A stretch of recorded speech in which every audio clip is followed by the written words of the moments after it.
Danny Flexen here for Seconds Out with Eddie Hearn. We're here at Sky HQ for a special screening of the first Dillian Whyte Derek Chisora fight, ahead on the second anniversary of that fight, but also ahead of their rematch. Documentary. Yes. Ah, I didn't realise that. Yes. Oh. It's not going to be going home now. Times you see it, exactly. You don't want to watch the fight. Everyone here thinks they're rewatching the fight. There is a lot of the fight, the build-up, sort of stuff behind the scenes and stuff like that. So. We're here for this. Now it's a documentary. What do you expect we'll see differently from in the second fight from the first? Not a great deal.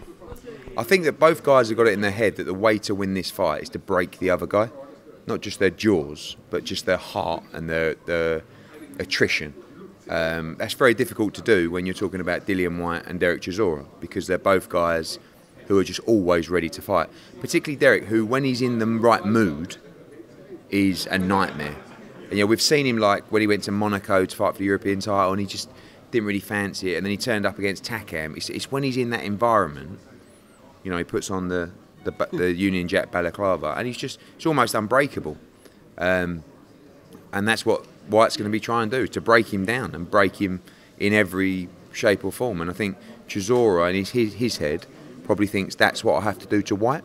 I was talking to David Haye earlier. He was like, you know, it'd be nice if Derek would sort of slip a few punches in this fight and not just try and walk through him. But he ain't going to change, is he? I mean, we know he's probably going to be fitter than ever and probably more motivated than ever and mentally better than ever, because I think David would have got him in that frame of mind.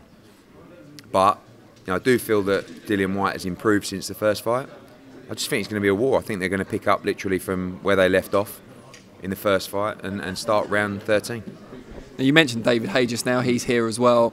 What do you make of him working with two people, one of whom he's knocked out in the ring and one of whom he's broken their jaw outside the ring? That's a bit of a strange kind of dynamic at work, isn't it? Yeah, I mean, I think that David's got that ability to just do good business and just take things on that he likes doing without really worrying too much about the ego. I think he used to have a really big ego, but I think as you mature in life, you sort of change your mindset.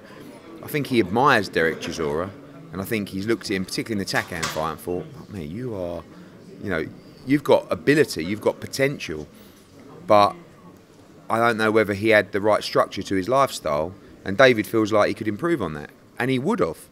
There's no question that Chisora would be better prepared under David Haye than he would do if he was just doing his own thing with Don Charles. Don Charles is still the coach, Don Charles is still the governor, but Haye's putting him in that environment.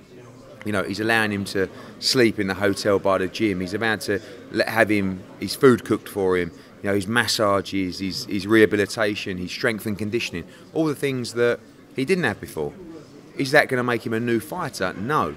Is that going to make him 2 or 3% better? Absolutely.